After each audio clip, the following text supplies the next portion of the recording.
Hey guys, welcome back to another episode of Just Fixing Stuff. On this episode, I'll be showing you how to solder like a pro. And yeah, so as you can see, I've already just got started here. Some of the stuff that you're going to need is a copper pipe, some type of fitting. In this case, it's mostly just 90s and 45s. You're going to want to measure off your pipe appropriately to whatever length that you require it. Always make sure that you have the proper allowances for the fittings. And what I mean by that is each fitting will typically have a female end on it that will fit over top of the pipe, which is considered the male end. And typically for, like, say, a 1/2 inch copper fitting, it's roughly about 1/2 inch allowance. It's not rocket science, but yeah, you should get it relatively accurate. But generally, you just take that into account whenever you are creating some type of fitting arrangement with copper. In this case, I'm just, as you can see, cutting and measuring the pipe and getting it all just roughly set up. And that's typically how I like to do it, is just get a dry fitting of the actual arrangement of piping that you're trying to solder. And just because the last thing that you want to do is solder half of your piping system and then find out that it's not not the right length, or it has some kind of error in it that you have to cut out the whole thing and start all over again. Generally speaking, once you have all these fittings all arranged, then you would start to actually clean them.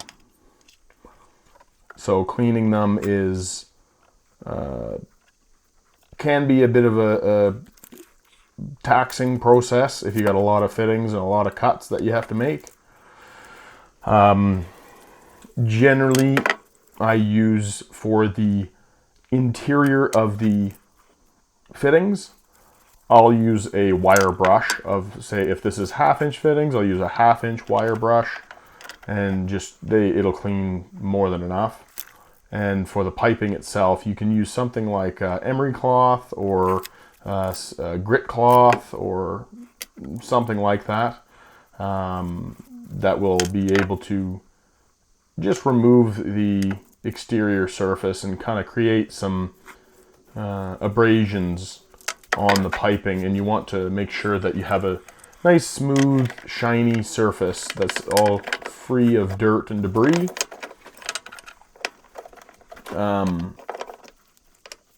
So that when you are heating up your piping, that the solder has a more or less like a pathway.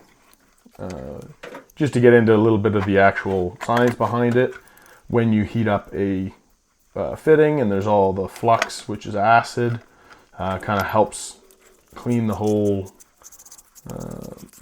clean all the copper and kind of like more or less get it prepared for the solder to be applied.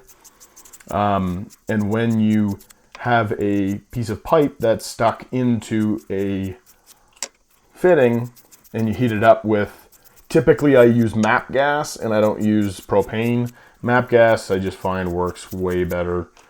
I might even do a video on that, just showing you the difference between MAP gas and propane. Propane per fitting takes like 30 seconds, or maybe, I don't know, maybe even longer than that, depending on if it's 3/4 or maybe 1 inch. MAP gas will take less than half of that amount of time. So if you're doing a lot of copper piping, just the fact of using MAP gas, I know a few guys that use oxyacetylene or acetylene torches, and that is even faster, just because you can heat up the pipe quicker.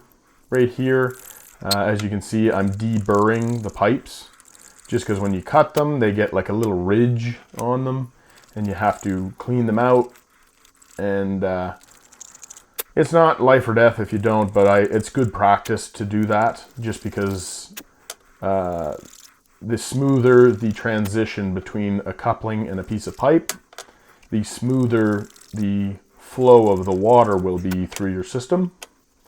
So it's always just good practice to make sure you clean out your pipes, and realistically, if you're gonna do it, you might as well do it right.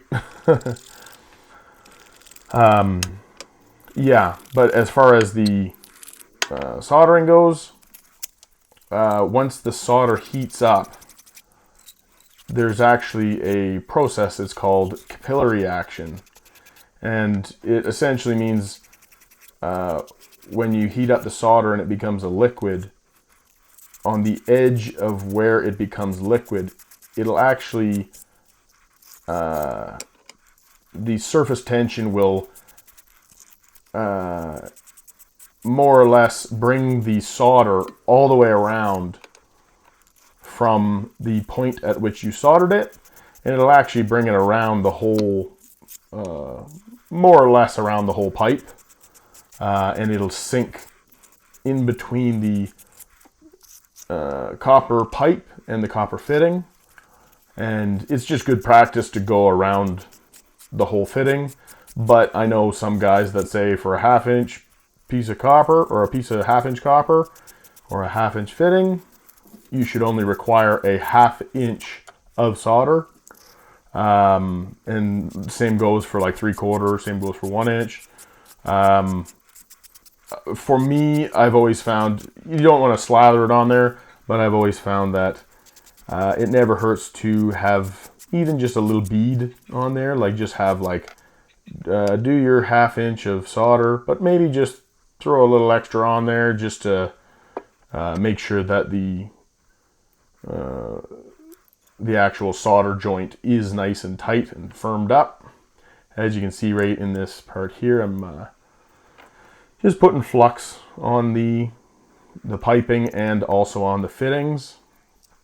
More or less, this is just a type of acid. It's like, also you should wear gloves if you're going to be doing this, just because it kind of is a skin irritant, as you could imagine an acid would be. It's not anything like it's going to burn your hand off, but it is definitely can be irritating, and it's probably, I would almost for sure say, not good for you at all. But you should always wear proper protection whenever you're doing this kind of stuff. Right here, I'm just wrapping up on getting all the, more or less just getting the piping all prepped and ready to go here. Yeah, this stuff, because there's so many fittings, it's just quite labor intensive. There is ways that you can make it quicker, but it requires different methods, and so a lot of times it'll be like you can use in order to cut the copper, you can actually get a battery powered copper cutter. They're a little bit clunky at times, but if you're just doing like straight pipe and you're installing it in like long runs, it can be pretty handy to use a battery powered unit.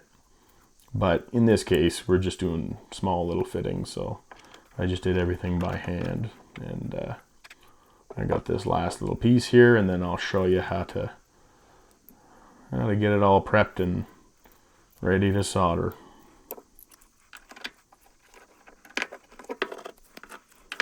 Okay. As you can see, this is a crucial step when you're heating up and getting a joint. Once you have it all fluxed up and it's all shined up with grit cloth or something like it,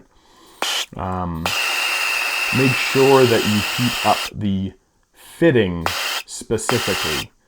Don't cook it. You'll tell that you're cooking the fitting because it'll start kind of like discoloring very dramatically. It'll turn into, even when you wipe it off, it'll actually have almost like a paler version of itself. And in this case, you always, in any case, I should say, you always want to make sure that you're heating the fitting up and not heating up the pipe. That just goes across the board with a good majority of, like, if you're brazing or if you're soldering or anything like that. It's always better to heat up the fitting, because then you're getting a nice even heating situation where you're wanting to apply the solder, as opposed to having it only directly on the pipe and then it has to heat up by transfer. And as you can see, I'm just wiping everything off, and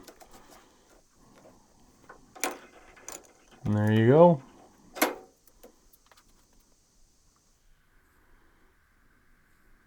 Thanks.